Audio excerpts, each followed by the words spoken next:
حمد و ثنا، درود و سلام اور توبہ و استغفار۔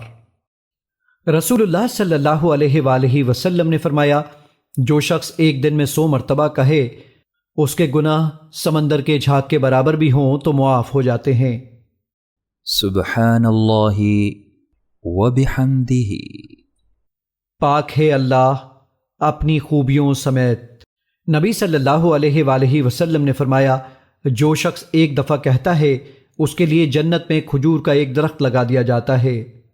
سبحان اللہ العظیم وبحمدہ، پاک ہے اللہ عظمت والا اپنی تعریفوں کے ساتھ۔ نبی صلی اللہ علیہ وآلہ وسلم نے فرمایا، میں یہ کلمات کہوں تو مجھے یہ عمل ان تمام چیزوں سے زیادہ محبوب ہے جن پر سورج طلوع ہوتا ہے۔ یہ کلمات کہنا ساری دنیا کی نعمتوں سے زیادہ محبوب ہے۔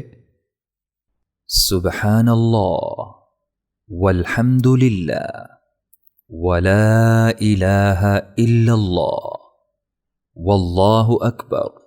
اللہ پاک ہے اور سب تعریف اللہ ہی کے لیے ہے، اور اللہ کے سوا کوئی معبود نہیں، اور اللہ سب سے بڑا ہے۔